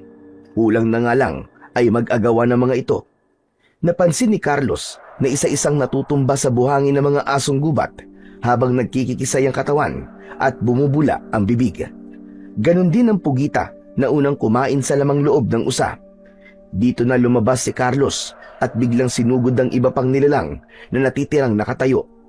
Maging si Lando ay inispreyan na rin ang iba pang nilalang na tumatakbong papalayo sa kanila. Si Lolo Nitoy naman ay pinagpapapalo ng hawak nitong tungkod ang mga nakahandusay na asong gubat. Hindi nito tinigilan ang mga ito hanggang hindi nawawalan ng malay. Ngayon kayo lumaban, mga alibaw! Sinaktan nyo mga kaibigan namin! Lasapin nyo ngayon ang ganti ko sa lahat ng mga taong pinatay nyo! Ubod lakas na pinalabas ni Carlos ang kanyang kapangyarihan gamit ang mutya at ang una niyang pinuntirya ay ang pugitang nangihina na nakasubsob sa buhangin. Tumama sa katawan nito ang malatubig niyang kapangyarihan hanggang sa matunaw at masunog ang katawan nito. Ang iba namang asong gubat na kumaripas ng takbo sa kakawyan ay madali rin niyang naabutan. Pasuray-suray ang mga ito sa pagtakbo dahil sa epekto ng lason. Akma na sana niyang papatayin ang mga asong gubat nang biglang dumating ang pangkat ni Kapitan. Naalala niyang yun ang oras para sa karpyo, kaya't tumulong na rin ang mga ito sa pagpatay sa mga aswang na agwasyo. Si Lolo Nitoy naman ay kumuha ng isa pang nilalang na walang malay para gawin dito ang plano nitong pagsusuri sa katawan ng aswang. Galit na galit ang punong barangay, pati na ang mga tanod, dahil sa dami ng nabibiktima ng mga aswang sa baryo. Isa-isang binuhat ng mga tanod ang wala ng buhay na katawan ng asong gubat, habang ang isa pang pugita naman ay natunaw ang katawan sa liwanag na taglay ng mutya ni Carlos. Inisip niyang tapos na ang kasamaan ng aswang at napatay na niya ang pinuno ng mga agwasyo. Pero si Lolo Nitoy, hindi ito naniniwalang wala ng panganib na darating. Hindi natin siguradong ang pinuno nga ang napatay natin. Kaya kailangan pa rin nating maging alisto. Ano pong gagawin niyo sa asong gubat na yan, Lolo Nitoy?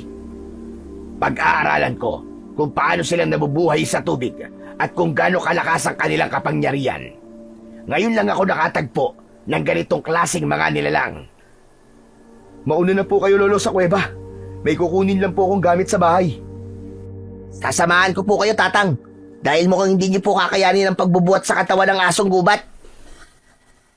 Mabuti pa nga, Lando. At ikaw naman, Carlos. Bumalik ka kagad. Hihintayin kita. Mag-iingat ka sa pag-uwi. Pero kapag hindi ka pa dumating sa loob ng 1 oras, babalikan ka namin. Mabuti na yung nag-iingat at nasisigurado kong ligtas ka. Huwag po kayo mag-alala, Tatang. Mag-iingat po ako.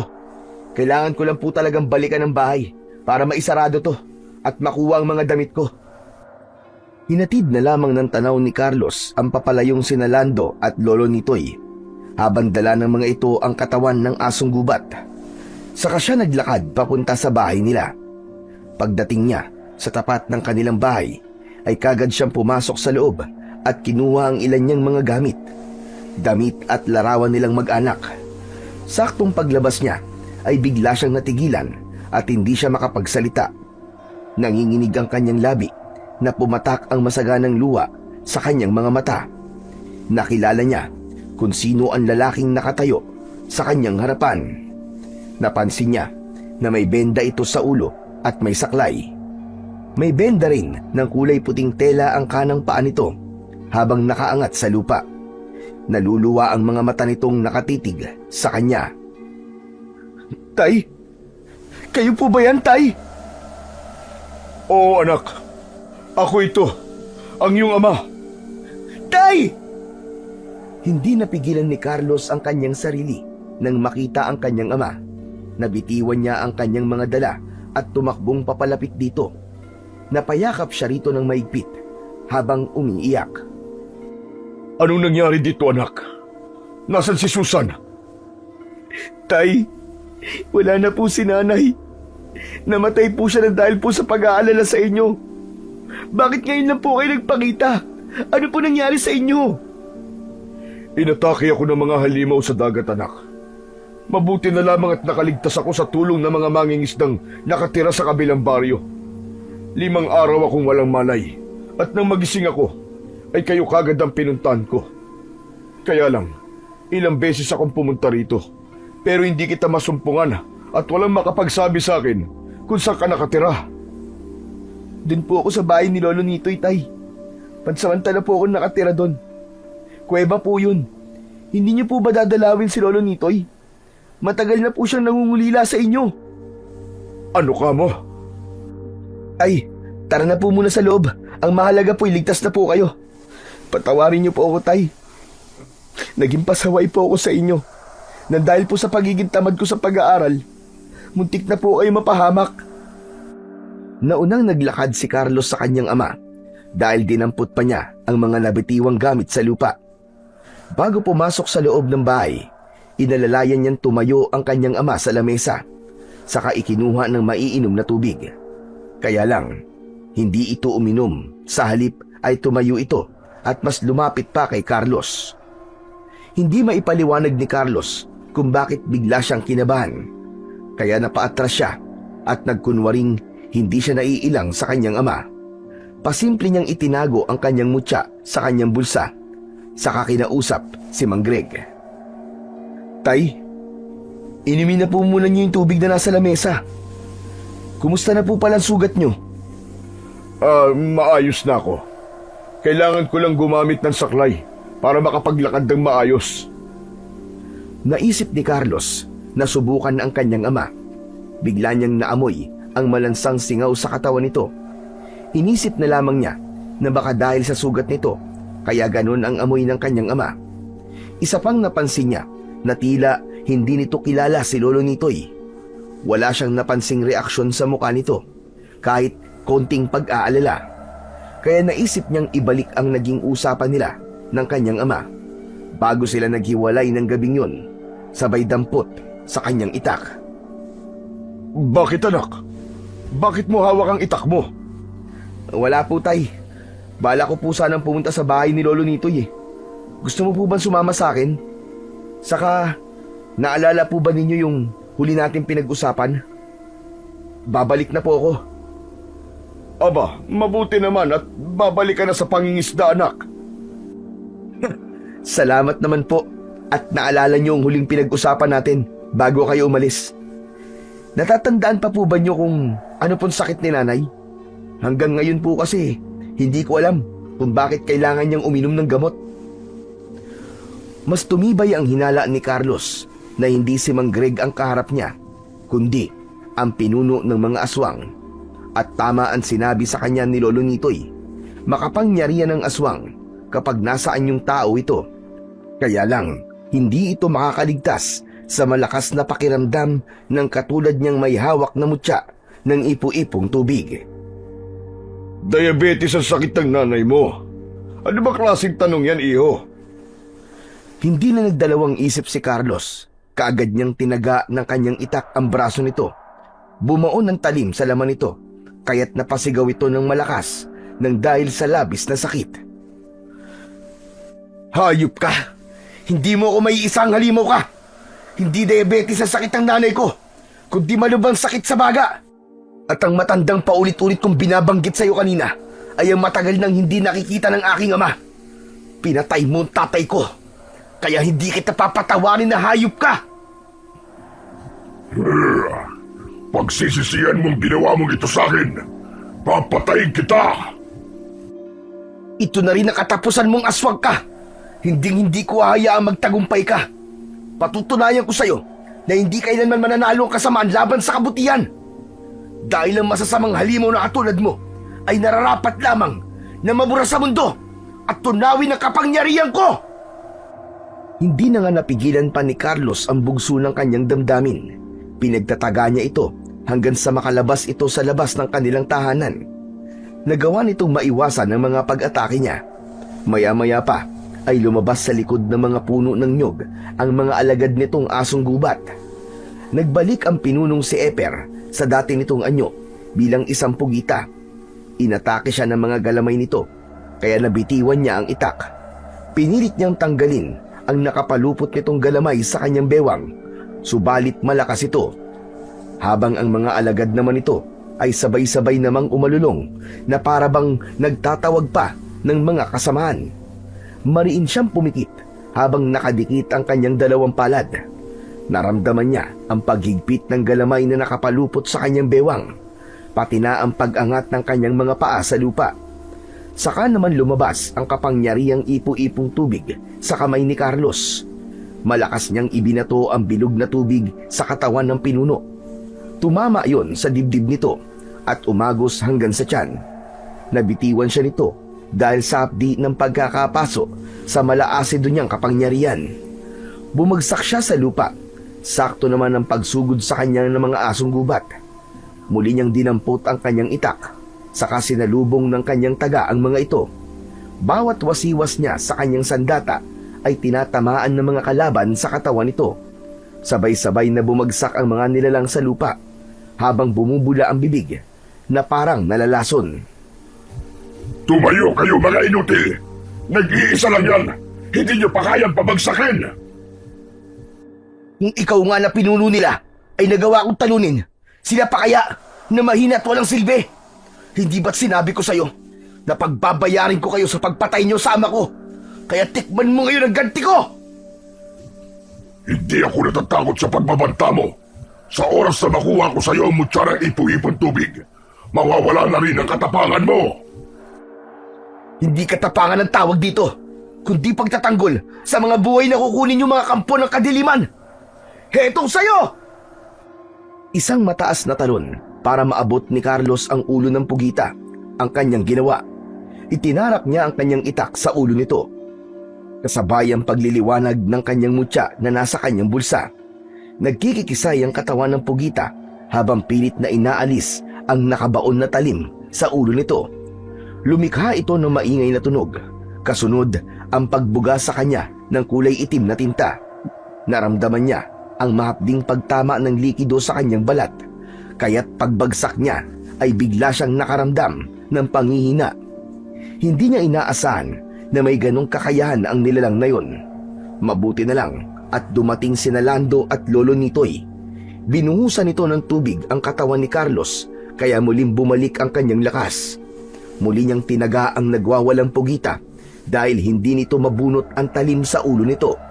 Habang sina Lolo Nitoy at Lando naman ay hinarap ang mga alagad ng pinuno ng aswang na agwasyo. Pinagdikit ni Carlos ang kanyang dalawang palad at umusal ng malakas na orasyong itinuro sa kanya ni Lolo Nitoy. Lumiwanag ang mga kamay niya at lumabas ang malaipo-ipong tubig na liwanag sa kanyang mutya. Sa kanya itinutok sa kalaban, sabay bitaw ng malatubig na liwanag. Kitang-kita niya ang pagbalot ng liwanag sa katawan ng nilalang at gano'n na lamang ang sigaw nito nang unti-unti itong nilulusaw ng kanyang kapangyarihan. Maging ang natitirang mga asong gubat ay pinatamaan din niya ng kanyang kapangyarihang tubig. Lahat ay bumagsak sa lupa habang nagkikikisay ang katawan. Ilang minuto lang ang lumipas ay naging maputing likido ang mga ito habang umuusok. Saka lang naramdaman ni Carlos ang panghihina ng kanyang katawan. Naramdaman niyang nahawakan kagad siya ni Lando. Tong, ang galing mo talaga. Sige, maupo ka na muna rito sa bato. Ano ba nangyari? Munti ka nang mapatay ng pinuno ng agwasyo ah. Mabuti na lamang at biglang kinabahan si Lolo Nitoy. Kaya't bumalik kami rito. Anak ng... Bakit hindi mo naman sinabing totoo mo palang lolo si Lolo Nitoy? Akala ko ba magkaibigan tayo? Ikaw naman oh, mapaglihim ka masyado eh. Chong, kailan ko lang din nalaman eh. Pasensya ka na at maraming salamat din sa tulong mo. Wala yun. Ang mahalaga, wala namang gugulo sa baryo natin. Napatay mo na ang kanilang pinuno. Tama ka. Ang lintik na yan. Muntik pa akong maisahan. Ginaya ba naman ang mukha ng tatay ko? Mabuti na lang talaga at kahit hindi siya nararamdaman ng aking mutya, ay nalaman kong hindi siya ang ama ko dahil hindi ko naramdaman ang lukso ng dugo sa kanya. Isa pa yung mga tanong ko. Hindi niya nasagot. Kaya yun, pinatikim ko talaga siya ng galit ko. Kaya katulad na nasabi ko sa'yo, matatalino sila, kaya mahirap silang mahuli. Mabuti na lang at mas tuso ka pala sa kanya, kaya napatay mo siya. Ginamit mo ang iyong puso at isip, kaya hindi siya nakalusot sa'yo. O ano na ngayon ang plano niyong dalawa? Sa ngayon po, bibisitahin namin sina Magno at Tado sa ospital. Baka magtampo ang mga yun sa amin eh. Abay, kailangan kasama ako. Gusto ko rin magpasalamat sa dalawang yon dahil sa pagtulong nila sa'yo ng mga panahon na nagluluksa ka. Kaya simulan na natin maglinis ng katawan. Hindi na ako makapaghintay na hindi ibalita sa kanila na tayo nakapatay sa mga aswang na agwasyo. Kinabukasan sila nagpunta ng ospital para bisitahin ang kanilang mga kaibigan. Nagkataon na malapit nang ma-discharge ang dalawa, kaya't tuwang-tuwa ang mga ito nang makita sila. May harang lang yun ng telang kortina sa bawat kama, kaya madali sa kanila ang mahanap ang mga ito. O paano? Sino ang bibili ng alak kapag nakalabas na kayo? Libre nyo ha? Tumigil na nga kayo sa pag-inom-inom ng alak. Mga bata pa kayo eh. Pag-aaral na muna ang asikasuhin ninyo. Mga Chong, narinig niyo sinabi ni Lolo Nitoy. Tama naman siya eh. Panahon na para ituloy ko ang pangarap para sa akin ni tatay, ang magpatuloy sa pag-aaral. Pagkasabi ni Carlos nun, ay bigla silang nakarinig ng mahihinang ungol sa kabilang kama. Pamilyar yun sa kanya, kaya't bumilis ang tibok ng kanyang puso. Hinawi ni Carlos ang kortinang nakaharang sa kabilang kama at nagulat siya nang makilala kung sino ang taong nakahiga roon. Ang kanyang ama. Nakangiti itong nakatingin sa kanya na para bang masaya ito sa narinig na sinabi niya. Tay? Tay? Ako nga anak. Nagising ako sa boses mo. Pati na sa pangako mo magpapatuloy ka sa pag-aaral. Paano ako nakaligtas? Nakalimutan mo na bang mahusay akong atleta sa pabilisan ng paglangoy? Kaya heto, buhay ako. Nakaligtas ako sa pag-atake ng malaking pugita. Alam na mga kaibigan mo na buhay ako. Dito nila ako nakita kaya sabik na sabik silang umuwi para sorpresahin ka. Alam ko na rin na nangyari sa nanay mo. Pati na ang pakikipaglaban mo sa mga aswang. At sobra kitang ipinagmamalaki, anak. Mahal na mahal kita. Hindi makapaniwala si Carlos na buhay ang kanyang ama. Kaya naman, mahigpit niya itong niyakap. Bigla siyang nag-alala na baka isa na naman yung patibong. Kaya't tinanong niya ito ng mahalagang detalye tungkol sa kanila at nasagot naman ito lahat. Kayo nga po ang tatay ko. Maraming salamat sa Diyos at buhay po kayo. Siya nga pala, tay. May kasama po ako ngayon. Sana po ay mapatawad niyo na po siya. Matagal po niyang sinisisi ang kanyang sarili sa mga nangyari po sa inyo. Lumayo siya sa pagkakayakap niya sa kanyang ama at hinila ang kamay ni Lolo Nitoy. Kitang-kita niya ang mga luwa sa mga mata ng matanda nang bigla itong lumapit kay Mang Greg. Humagulgol ng iyak ang kanyang ama at humingi ng tawad dito. Kasunod ang pagpapasalamat sa pagtulong ni Lolo Nitoy sa kanya. Tay, patawarin niyo po ako sa nagawa ko. Kalimutan na natin yon, Greg. Mahalaga ay muli tayong magkakasama. Pambihira naman, Carlos, oh. Akala namin drama lang sa radyo namin maririnig ang mga ganitong eksena. Aba pati pala sa personal. Kaya nga sobra ako nagpapasalamat sa inyo, mga tiyong eh. Lalong-lalo na sa inyong dalawa, Tado, Magno. Hindi niyo ako iniwan. Pinatunayan yung totoo kayong mga kaibigan. Aba, dapat lang pala nating ipagdiwang ang pagiging magkakaibigan natin. Pero dapat, kasama na natin sa inuman si Mang Greg at Lolo Nitoy. Hindi nakapagpigil si Lolo Nitoy sa labis na tuwa at nakutusan ito si Lando sa ulo. Napuno ng masasayang kwentuhan, tawanan ang loob ng ospital para sa magkakaibigan. At muling nagkasama ang kanyang ama at si Lolo Nitoy. Muli nilang pinunan ang mga panahon na nagkahiwalay sila ng matagal. Halos wala silang sinayang na oras na masayang nagkikwentuhan sa kanilang dating tambayan na kubo. Madalas silang makitang nagtatawanan sa loob ng kubo. Walang alak, kundi nagbubuklat sila ng mga aklat. Nagbago silang lahat at nagkaroon ng direksyon ang mga buhay. Lahat sila ay nagpatuloy sa pag-aaral. Magmula rin nang mapatay ni Carlos ang pinuno ng aswang, ay bumalik na ang kapayapaan at katahimikan sa baryo ng Palipay. Ang asong gubat naman na sinuri ni Lolo Nitoy ay tuluyan na nitong ibinaon sa lupa upang wala nang maiwang bakas ng mga aswang na agwasyo. Sa ngayon ay hawak pa rin ni Carlos ang mutya ng ipo-ipong tubig habang tumutulong sa panggagamot ni Lolo Nitoy sa mga taong may malulubhang karamdaman.